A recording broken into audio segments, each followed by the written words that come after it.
misalkan kita sudah menjadi orang yang arif, kita sudah kembali kepada diri self kita sudah mengexperience semuanya.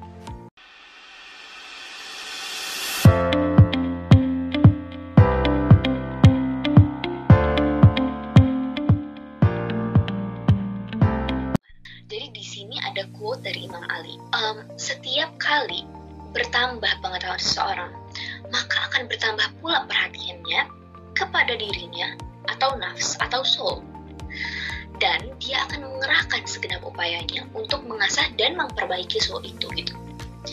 Jadi hidup ini tuh betul-betul perjalanan consciousness ya.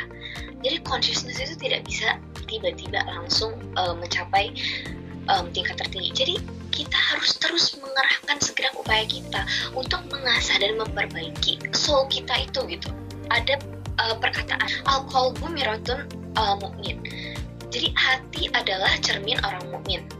Kalau filsuf ya, para filsafat itu menggunakan ilmu husuli atau knowledge based on concept.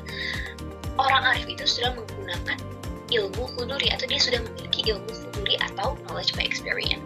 Jadi maksudnya gimana? Kalau misalkan kita sudah menjadi orang yang arif, kita sudah kembali kepada diri self kita sudah mengexperience semuanya. Jadi tidak ada tidak ada jarak gitu antara understanding dan experience. Kalau misalkan kita sudah menjadi orang arif. Jadi consciousness itu kan realitas ya. Jadi realitas ini kita embody ke dalam hati kita. Kita leburkan ke dalam hati kita gitu. Nah, jadi bicara tentang qalbu miratun mu'min tadi ya. Hati adalah cermin orang mukmin kan.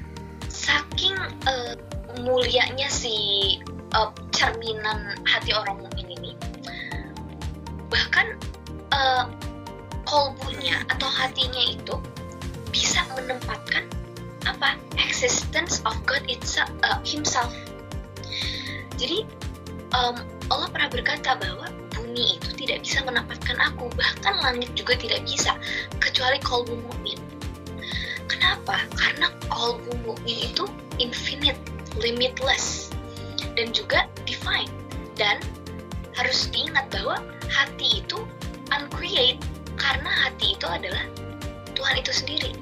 Uncreate kan? Dia tidak diciptakan oleh siapa-siapa. Dia unmoved, tetapi mover, gitu.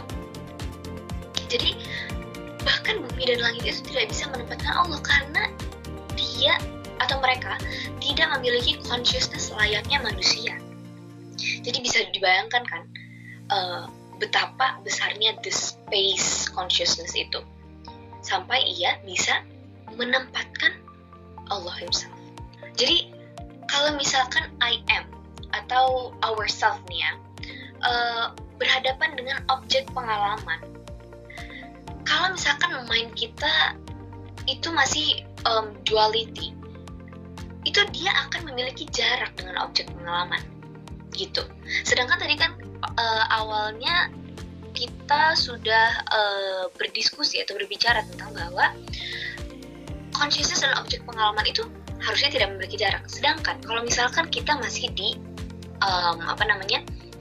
dunia dualitas, kita masih memiliki jarak dengan objek pengalaman. Sehingga kalau misalkan kita memiliki jarak, ingat kan kalau misalkan kita memiliki jarak, jadi kalau misalkan kita tidak mendekatkan objek pengalaman kita masih bisa mengidentifikasi si perasaan ini.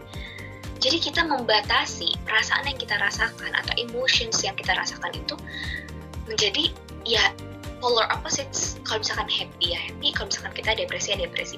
Sedangkan kalau misalkan kita sudah aware, kalau misalkan kita sudah conscious, cara memandang kita menjadi berbeda loh.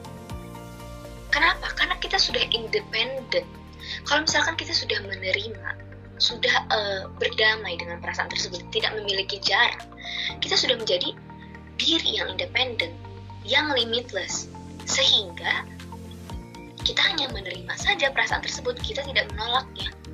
Sedangkan kalau misalkan kita menolaknya, kita masih suffering, pasti kita masih terpuruk. Kenapa? Karena kita masih terjebak antara dualitas tersebut gitu. Jadi kita seharusnya harus kayak gimana? Kita berhenti di I am. Jadi hanya berhenti di self kita aja. Kita tidak perlu mengatakan bahwa I am disappointed, I'm angry, I'm sad. Karena kalau misalkan kita mengidentifikasi perasaan-perasaan itu, artinya kita masih berjarak. Kita masih menolaknya, kita masih resist. Dan kalau misalkan kita resist, ya perasaan ini tidak bisa liberated in the light of awareness kan. Jadi masih terjebak di dalam diri kita dan diri kita sendiri yang akan menderita. Seperti itu. Jadi kita harus berhenti di I am saja. Sekarang kita akan berbicara tentang outer purpose dan inner purpose. Nah, pernah nggak sih teman-teman, kita tuh rasanya ketemu sama masalah yang gini-gini aja. Perasaan kita udah pernah dikasih pelajaran kayak gini, tetapi kita tetap nggak lulus-lulus gitu loh dari masalah ini. Nah, itu artinya apa? Artinya kita memang belum belajar dari pengalaman tersebut gitu. Pernah nggak dengar perkataan atau saying bahwa life itu akan terus memberi kamu pelajaran yang belum kamu betul-betul pelajari in different forms. Jadi kita akan bertemu dengan masalah yang berbeda gitu. Namun konteksnya itu baru gitu. Jadi namun konteksnya itu sama. Jadi masalahnya mungkin berbeda, cuman konteksnya itu tetap itu aja. Nah, itu artinya kita masih memedulikan outer purpose daripada inner purpose kita. Jadi daripada kita menyalahkan apa yang terjadi sama kita, menyalahkan sesuatu yang tidak bisa kita kendalikan, sebaiknya kita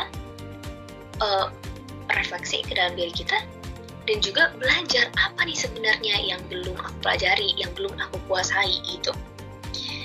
Bagaimana supaya aku bisa meningkatkan awarenessku supaya kalau aku tidak bertemu lagi dengan masalah-masalah seperti ini gitu. Nah, jadi apa yang harus kita lakukan kalau misalkan kita mau meningkatkan awareness kita? Pelatihan dan praktek yang namanya sadhana. Jadi apa sadhana itu? Contohnya ya kontemplasi, transcendental meditation, kita membaca Quran juga, kita berzikir, kita bersedekah, itu semua adalah sadhana, dan sadhana itu dibutuhkan untuk meningkatkan kesadaran supaya tidak ada gap antara understanding dan experience, tidak ada gap antara husuli dan huduri gitu. Jadi kita sudah experience segala sesuatu yang kita alami gitu. Jadi tidak stuck di konsep aja, tidak stuck di understanding gitu. Jadi kalau misalkan kita stuck di understanding kan kita tidak bisa mempraktisnya kan, tidak bisa mempraktekkannya gitu. Jadi kalau misalkan kita belum mempraktekkan bagaimana kita menyelesaikan masalah ini, ya kita terus di level itu aja, dan Tuhan akan terus memberi kita masalah yang sama gitu. Jadi memang ini butuh latihan dan praktek ya. Tidak bisa tiba-tiba langsung kita lulus dari masalah itu. Perasaan kita itu harus diterima sepenuhnya. Coba kita bayangin bahwa consciousness kita itu adalah sebuah ruangan, the space yang empty, yang betul-betul infinite. Nah, the space ini tidak memiliki kemampuan untuk menahan atau resist masalah, perasaan atau apapun itu. Dia welcome aja gitu. Dia tidak memiliki kemampuan untuk bernegosiasi gitu. Dia contohnya negosiasi, oh aku nggak mau perasaan ini, oh aku cuma mau perasaan ini. Nggak bisa, karena dia empty. Dan apa arti empty itu? Semua itu akan melebur. Jadi welcome aja. Jadi dia malah mengundang segala perasaan agar datang. Tetapi dia tidak menolak perasaan tersebut. Nah, jadi ruangan itu merupakan awareness dan consciousness kita ya. Jadi semua masalah perasaan kita itu akan meresap di ruang kesadaran yang infinite, terbuka, empty, welcoming. Jadi kita harus seperti itu juga. Consciousness kita harus terbuka, harus infinite, jangan resist, karena kalau resist nanti ada apa? Ada jarak, dan kita tidak akan pernah bisa melebur dan menerima perasaan tersebut.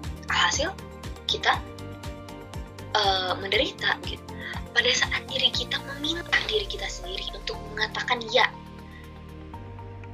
pada perasaan gitu, disitulah kita akan mulai untuk menerima perasaan kita apa adanya. Perasaan itu akan melebur dengan diri kita akan berdamai dengan perasaan tersebut, kita tidak akan memiliki resistance atau tidak akan memiliki jarak dengan objek pengalaman tersebut. Dan setelah itu kita tidak akan sadar bahwa kita merasakan perasaan-perasaan ini, karena dia sudah sangat dekat sampai kita tidak sadar bahwa kita sedang sedih, kita sedang bahagia. Jadi semua itu diterima saja, semua itu akan melebur dalam ruang consciousness, the space itu. Begitu. Nah, sekian presentasi dari saya. Mohon maaf apabila ada kesalahan. Assalamualaikum warahmatullahi wabarakatuh.